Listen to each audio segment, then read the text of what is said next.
Bonjour et bienvenue sur Radio CSERT, votre podcast quotidien sur l'actualité cyber du samedi 11 janvier 2025, épisode 154.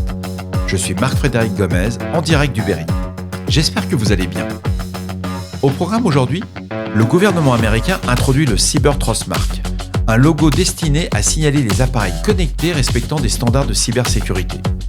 Multiples vulnérabilités dans GitLab, plusieurs failles critiques affectant GitLab version communautaire et entreprise ont été découvertes, failles critiques dans les produits Palo Alto, failles critiques aussi chez Juniper Networks, ZeroKit exploit sur Samsung, une faille révélée par le Google Project Zero, faille dans les routeurs Netgear exploités depuis des années. Une vulnérabilité critique, la CVE 2024-12847, permet à des attaquants de prendre le contrôle à distance des routeurs Netgear. Faut-il désactiver Allo Privileged Escalation dans Kubernetes ? Une analyse approfondie de ce paramètre, souvent mal compris dans les contextes de sécurité Kubernetes. Et enfin, ShredOS, un OS dédié à l'effacement sécurisé des données. C'est basé sous Linux, ça permet d'effacer complètement et en toute sécurité les disques durs en utilisant l'outil Nwipe. C'est une alternative moderne à Debian. Malwarebytes a publié un article que la Maison-Blanche a récemment annoncé, le US Cyber Trust Mark. C'est un label qui est conçu pour aider les consommateurs à faire des choix éclairés lors des achats d'appareils connectés sans fil. Ces appareils incluent des moniteurs pour bébés, des sonnettes intelligentes ou des thermostats et bien d'autres encore. Ce programme a été élaboré par la Federal Communication Commission, la FCC américaine, et repose sur des critères établis par le NIST. Pour obtenir ce label, les produits devront passer par des tests dans des laboratoires accrédités. L'élément clé du label est l'ajout d'un QR code qui fournira aux consommateurs des informations détaillées sur la sécurité du produit. C'est incroyable, on arrive sur un produit grand public avec de la cybersécurité. Ces informations incluront la période de support prévue et la disponibilité des mises à jour automatiques. L'objectif fort est de garantir que ces produits respectent des standards fondamentaux en matière de cybersécurité. De plus, grâce à ce programme et sa labellisation qui est volontaire, mais qui a déjà obtenu le soutien de plusieurs grands fabricants, détaillants et associations du secteur, ces acteurs se sont engagés à renforcer la sécurité des produits qu'ils proposent.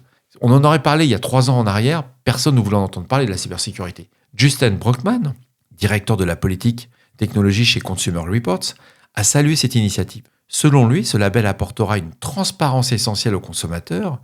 Il permettra notamment de savoir si un produit connecté bénéficie de mises à jour logicielles et pour combien de temps. Ce que l'on voit, c'est que le US Cyber Trust Mark est le fruit d'un long processus quand on commence à lire dans le détail. Bien que son approbation ait lieu en mars dernier lors d'un vote bipartisan unanime, les premiers labels devraient apparaître dès cette année. Anne Neubarger, conseillère adjointe à la cybersécurité nationale pour le cyber, a annoncé qu'à partir de 2027, le gouvernement fédéral n'achètera que des appareils portant ce label. Et là, on comprend beaucoup mieux la motivation des constructeurs et des éditeurs, surtout quand on connaît les enveloppes fédérales. Cependant, ce programme ne couvrira pas encore certains appareils comme les ordinateurs personnels, les smartphones ou les routeurs, mais cela laisse entrevoir des opportunités futures pour élargir cette initiative.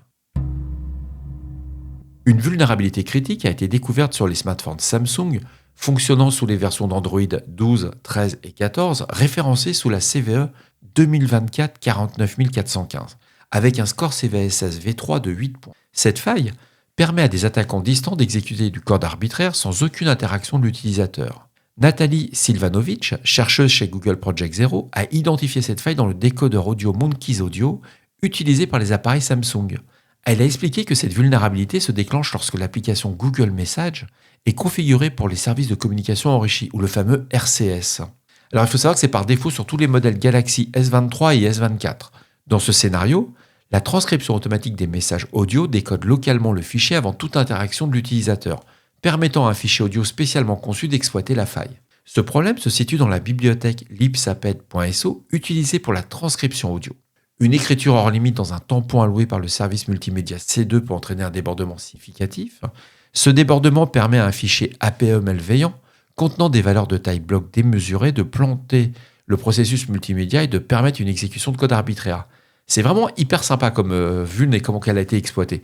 Samsung a corrigé cette vulnérabilité en décembre 2024 dans le cadre de sa mise à jour mensuelle de sécurité en ajoutant une validation stricte des entrées. Une autre vulnérabilité a aussi été corrigée dans cette mise à jour, identifiée comme la CVE 2024 49413, affectant l'application Smart Switch et permettant à des attaquants locaux d'installer des applications malveillantes en contournant la vérification des signatures cryptographiques. Ce système de faille, connu sous le nom de zéro clic, souligne une fois de plus les défis constants en matière de sécurité des appareils mobiles et la nécessité de rester vigilant face à des vecteurs d'attaque inattendus. C'est brillant, c'est pas mal. Bravo au Project Google Zero. Une vulnérabilité critique, identifiée sous la CVE 2024-12847, avec un score CVSS de 9.8, a été découverte dans plusieurs routeurs Netgear. Exploitée activement depuis au moins 2017, 2017 on parle, hein. On est pratiquement à 5 ans. Hein. Cette faille, on est à plus de 5 ans, on est à 7 ans exact. Il faut que j'apprenne à compter. On voit que l'état grippal n'est pas encore passé. Donc cette faille, exploitée activement depuis au moins 2017, permet à des attaquants de prendre le contrôle à distance des appareils sans authentification. Les appareils concernés incluent les routeurs Netgear DGN 1000 avec des versions de firmware inférieures à la 1.1.0.48 ainsi que le modèle DGN 2200 V1 dont toutes les versions sont vulnérables, ceci n'étant plus pris en charge par Netgear. On est sur du système legacy. Le problème réside dans la vérification d'authentification insuffisante sur le serveur web intégré à ces appareils, plus précisément les URL contenant la chaîne currentsetting.htm, qui contournent l'authentification et permettent aux attaquants d'interagir avec les services back-end du routeur. Par exemple, en exploitant le point de terminaison setup.cgi, un attaquant peut lire des fichiers sensibles ou exécuter des commandes arbitraires. Une URL malveillante peut inclure aussi une commande qui utilise des fonctions syscmd pour lire le fichier contenant le mot de passe administrateur en clair. Les résultats s'affichent directement dans le navigateur. Un module Metaexploit pour cette vulnérabilité a été publié, rendant son exploitation encore plus accessible. Alors Netgear a corrigé cette faille dans la version du firmware 1.1.00.48 pour le routeur DGN 1000. Les utilisateurs sont fortement encouragés à mettre à jour leur appareil. En revanche, pour les routeurs DGN 2200 en V1, aucune mise à jour n'est disponible et il est conseillé aux utilisateurs de remplacer ces appareils par des modèles plus récents. Cette vulnérabilité met en lumière les risques associés à l'utilisation d'appareils obsolètes et souligne l'importance de maintenir ces équipements à jour pour protéger ces réseaux. Et puis aussi de choisir un constructeur qui va être peut-être un peu plus cher, mais qui va vous amener de la pérennité sur vos investissements. Je vous propose un article un peu plus technique sur Kubernetes et sur l'option Allow Privilege Escalation, qui est souvent mal comprise d'après Christopher Tafani des Reaper. Elle permet de configurer si un processus dans un conteneur peut obtenir plus de privilèges que son processus parent. Contrairement à une idée reçue, laisser cette option à sa valeur par défaut True n'autorise pas un processus non privilégié à devenir root ni à sortir du conteneur. Cependant, elle joue un rôle important dans la sécurisation des charges de travail en bloquant certains types d'attaques. Par exemple, lorsqu'un programme vulnérable tente d'utiliser un binaire avec le bit setuid pour obtenir des privilèges root, désactiver Allow Privilege Escalation empêche cette escalade de privilèges grâce à l'activation de l'option No New Privs au niveau du noyau Linux. Cette fonctionnalité, introduite en 2012, on parle de 2012, s'assure qu'un processus enfant ne puisse pas obtenir plus de permissions que son parent. Il est important de noter que ces options ne protègent pas contre toutes les formes d'escalade de privilèges, comme celles qui exploitent des vulnérabilités de noyaux.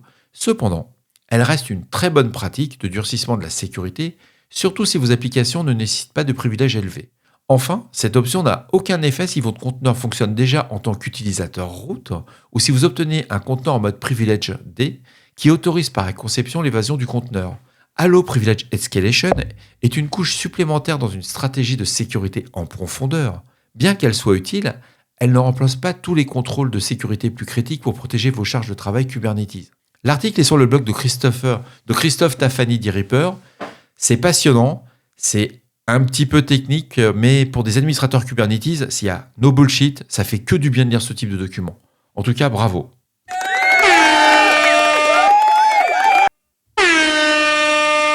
J'ai souhaité mettre en avant ShredOS, qui est un système d'exploitation léger et bootable depuis une clé USB, qui est dédié uniquement à l'effacement sécurisé des disques. Basé sur Linux, il utilise Nwipe, un outil de destruction de données qui a évolué à partir de Dwipe, autrefois utilisé par Debian. Contrairement à Debian, dont le développement a cessé en 2015, Nwipe bénéficie de mises à jour régulières garantissant une compatibilité avec le matériel moderne. Une fois démarré, ShredOS permet d'effacer complètement les données de vos disques durs en utilisant des méthodes robustes de suppression.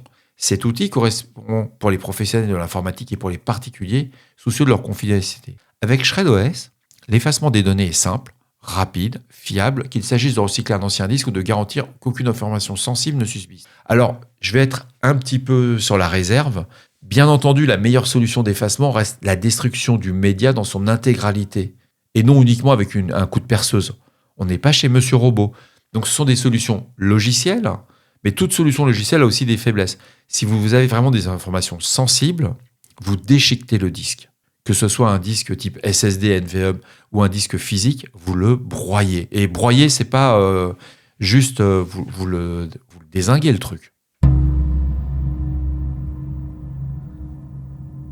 De multiples vulnérabilités ont été découvertes dans GitLab, la version communautaire et la version Enterprise, qui affectent les versions 17.5 et 17.7.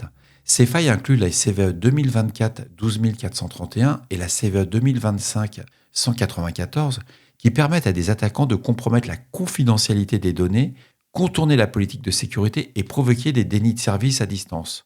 GitLab a publié des correctifs pour résoudre ces problèmes. Il est fortement recommandé d'appliquer ces mises à jour immédiatement pour protéger les systèmes.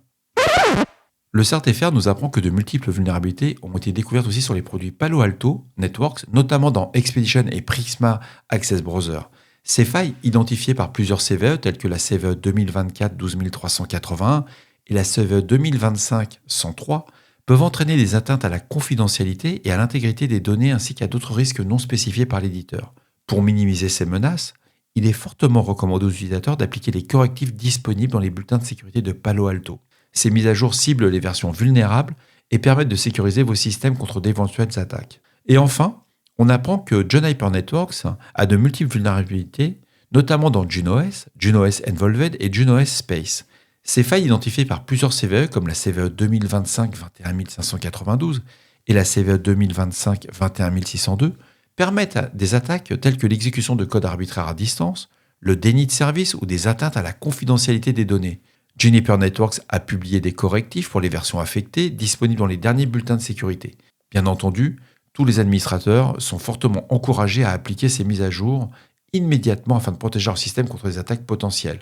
En tout cas, merci beaucoup au CERT-FR pour ces avis de sécurité. C'est précieux pour nous professionnels de la cybersécurité. Et voilà, cet épisode de Radio CSORT du samedi 11 janvier 2025 touche à sa fin. J'espère qu'il vous a plu, qu'il vous a apporté des informations utiles. Je suis dans le dur au niveau de la grippe, donc je pense que l'audio va être extraordinairement dur pour vous à suivre, mais on verra bien, on ne lâchera rien. Même avec de la fièvre, on fera des épisodes de Radio CSORT. N'oubliez pas, si vous avez des questions, des suggestions de sujets que vous souhaitez voir abordés dans nos prochaines émissions, laissez-moi un message sur le répondeur de Radio CSORT au 07 68 72 20 09. Je suis là pour vous. Prenez soin de vous. À demain pour un nouvel épisode. Et je retourne au Fairvex et sous la couette. Au revoir.